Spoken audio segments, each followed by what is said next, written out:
Welcome to Take It from the Iron Woman. My name is Susanne Müller, your host and the Iron Woman.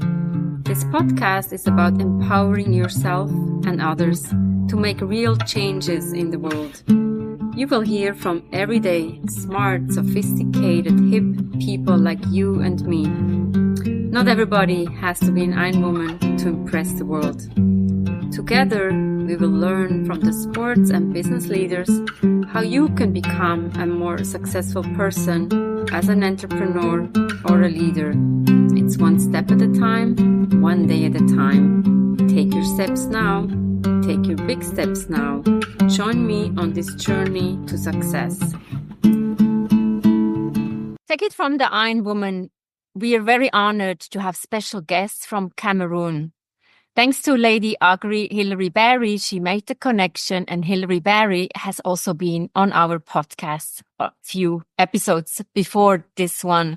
And this episode is kind of like a Christmas gift. So this will come out December 25th. But we're talking to ladies who are in Douala, Cameroon. And we will have Agnès, Beatrice, Chantal, and Joanna with us. But we will switch into French. So, Joyeux Noël. Bienvenue, Agnès, Chantal, Béatrice. On est très heureux de vous avoir. Agnès, elle est la présidente. Voilà, merci beaucoup. Bonsoir. Je suis Agnès Maletti. Je suis la présidente de la coopérative Femmes Rurales du Littoral.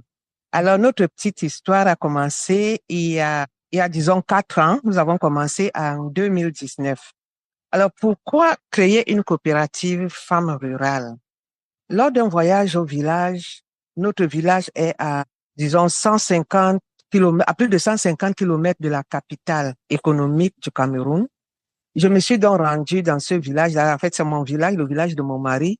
Je me suis rendu compte que les femmes vivaient dans la précarité. Elles vivaient dans la précarité, elles n'étaient pas organisées, elles n'avaient pas de projet commun. Elle vivait uniquement de l'agriculture de subsistance. Alors, ça m'a beaucoup touchée et je me suis dit, il faudrait que je puisse les rassembler au sein d'une coopérative. Ce n'était pas facile au début parce que déjà les villages sont dispersés les uns des autres de 6 km, 8 km. Il fallait donc faire carrément du porte en porte, de village en village auprès de ces femmes pour essayer de les sensibiliser, pour leur montrer que si nous sommes seuls, nous ne pouvons pas progresser. Notre communauté ne peut pas progresser. Mais par contre, si nous sommes ensemble au sein d'un projet, eh bien, nous pourrons faire beaucoup de choses. Il y aura beaucoup de progrès dans la communauté et même pour elles-mêmes, pour leur bien-être, elles seront plus épanouies. Voilà donc comment nous avons créé la coopérative Femmes Rurales du Littoral. Notre but, notre leitmotiv, c'est autonomiser la femme et la fille qui vit en milieu rural. Au début, nous étions 32 femmes. 32 femmes qui venaient de 6 villages. Par la suite, d'autres femmes ont adhéré. Elles ont adhéré autour du projet. Le projet, c'était quoi, j'ai oublié de dire, c'était de rassembler les femmes autour d'un projet pérenne qui est la culture du cacaoyer. Parce que dans notre culture, la plantation, la cacaoyère appartient à l'homme et à sa famille. Donc, il fallait maintenant donner à la femme un projet autour d'une culture pérenne. Et la culture pérenne que nous avons eu à l'idée en ce moment-là, c'était le cacao. Le cacao parce que sur le marché, le cacao est très demandé. En plus de cela, elles pouvaient récolter leur cacao année après année et faire des projets, par exemple, améliorer l'habitat, envoyer les enfants à l'école, payer la scolarité et même améliorer leur propre santé. Donc, la culture du cacao était notre premier projet. Au début, nous étions 32 femmes et actuellement, nous sommes 63 femmes. Le projet, c'est une femme à de cacaoyer. Le revenu de la vente de ce cacao va aider la femme à envoyer les enfants à l'école, à soutenir la vie familiale déjà. parce que dans nos villages, non seulement nous souffrons de l'enclavement, mais nous souffrons également, disons, tout court, il y a la pauvreté. Il y a la pauvreté. Donc, améliorer l'habitat, améliorer la santé de la femme, améliorer comment je veux dire, faire des projets d'avenir. On continue avec Agnès. Alors, en octobre, moi, j'ai vu des photos des inondations.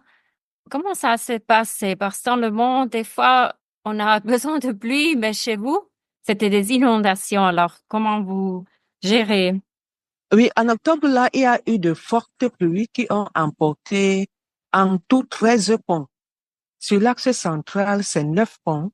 Et sur les routes secondaires, en tout, ça fait 13 ponts. Donc, je pense que Béatrice peut mieux expliquer parce elle sort du village, elle est venue en ville il y a 2 ou 3 jours. Elle peut mieux expliquer la situation. Et cet enclavement, ce sinistre a causé beaucoup de dégâts, comme le disait Béatrice, au point où la récolte du maïs de la campagne à la campagne précédente a été totalement dévastée. Elles n'ont pas pu sécher ce maïs, elles n'ont pas pu vendre ce maïs. Or, dans notre coopérative, nous avons 4 piliers, la culture du cacaoyer, le maïs, la filière maïs et la filière manioc. Mais là, ça leur fait un grand manque à gagner à cause de ces pluies-là. Même certaines habitations ont été dévastées lors de ces pluies parce que chez nous, au village, les maisons sont faites en terre battue, d'autres en briques de terre. Donc, quand il y a cette grande pluie-là, elles perdent tout. Donc, pour cette campagne agricole, elles ont perdu toute leur récolte de maïs. C'est vraiment difficile pour elles lorsqu'on sait que pour qu'elles arrivent dans leur plantation, elles ne s'y rendent pas en voiture ou bien en vélo. Elles marchent à pied, elles suivent des pistes et les champs sont très éloignés de la maison. Alors, lorsqu'elles travaillent ainsi et à la fin, elles n'ont pas de récolte, c'est vraiment très, très, très difficile en ce moment. Et même certaines femmes qui sont dans d'autres programmes, elles ont vu leur cacao totalement dévasté et détruit. Donc, c'est vraiment mais malgré tout, elles gardent le moral, elles gardent toujours leur sourire et leur joie de vivre. Et nous qui sommes ici à Douala, nous nous sommes dit, nous n'allons pas baisser les bras. Pour cette campagne agricole qui commence le mois prochain, nous nous sommes dit, nous allons nous lancer dans la filière manioc. Actuellement, il y a 10 femmes qui sont prêtes à lancer 10 hectares de manioc. Donc la femme rurale, malgré tout ce sinistre-là, garde le moral et elle continue de travailler. C'est très important de garder la morale et de sourire. Et moi, j'aimerais bien savoir comment vous travaillez avec Lady Agri. Comment c'est cette collaboration? Alors, Lady Agri, je préfère que ce soit Joanna qui parle de Lady Agri. Donc, avec Lady Agri, la collaboration va sur 2 aspects. Premier aspect, il y a l'aspect accompagnement, conseil, orientation, un peu de mentoring. Et ensuite, il y a le second aspect où je pense l'année dernière ou il y a 2 ans, grâce à Lady Agri, on a reçu une petite subvention que nous avons transformée en fonds pour les femmes qui vivent en milieu rural. Donc, comment on fonctionne? Les femmes qui ont besoin de réaliser certains projets, par exemple, agrandir la plantation de cacao, de manioc, de maïs, peu importe, viennent rencontrer le responsable financier de la coopérative, exposent son besoin, l'évalue, et une fois que le besoin est validé, obtient un prêt qui est juste de façon gratuite. Donc, c'est un prêt. Elles utilisent l'argent pendant un certain moment et une fois l'échéance arrivée, elles se mettent à rembourser cela. Que ce soit de façon, ça dépend de l'échelonnement. Chaque mois, tous les 2 mois, tous les 3 mois, tous les 6 mois, ça dépend de ce qui a été convenu. Donc, du coup, ça les responsabilise. Et puis, elles se sont un peu valorisées parce que ce n'est pas comme si c'est de l'argent qu'on leur donnait par simple chèque. Elles sont d'autant plus contentes, elles se sentent d'autant plus valorisées, d'autant plus prises au sérieux. Alors qu'avant, elles cuisinaient au feu de bois. C'était très compliqué, ce n'était pas pratique du tout. Donc là, elle s'achète un réchaud à gaz et maintenant, elle ne souffre plus de pénibilité. Lorsqu'elle rentre du champ, elle fait sa cuisine tranquille, elle est à l'aise. Alors, quel est votre rêve pour 2025? Alors, pour 2025, ce qu'on aimerait, c'est que la plupart des femmes qui ont perdu leur plantation à cause des intempéries puissent se mettre à cultiver à nouveau, qu'elles reconstruisent leurs champs, premièrement.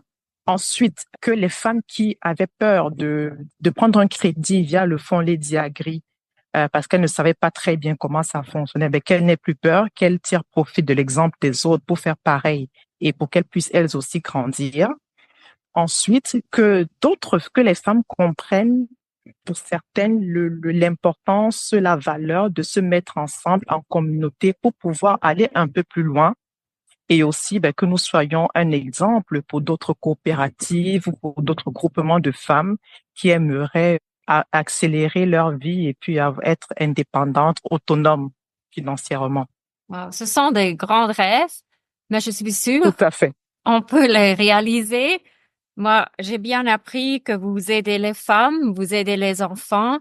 Alors, on vous souhaite bonne chance.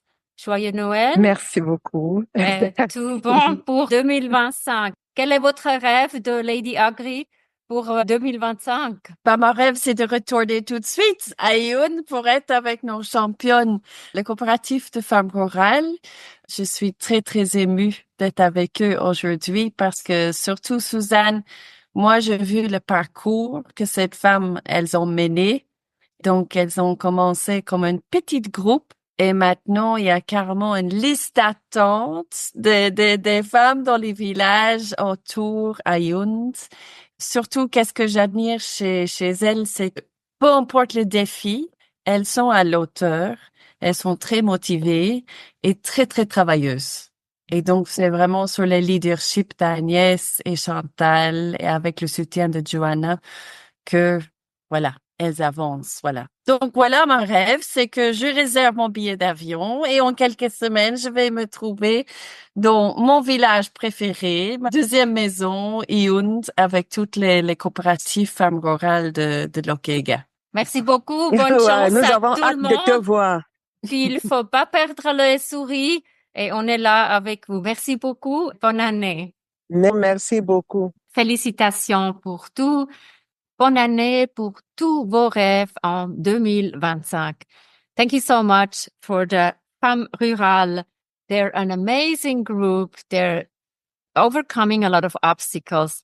Please support them and hopefully we can hear more from them and from their successes and their dreams to become more powerful in 2025, supporting women and also education for their children. Take it from the Iron Woman. We have episodes every Monday or more, and we wish you a Merry Christmas, a happy holiday season, and check in with us more often. We have more than 450 episodes.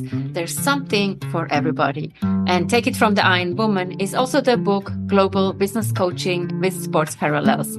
Get it in your local bookstore or download it. And also write a review for the podcast on your preferred platform where you're listening to the podcast.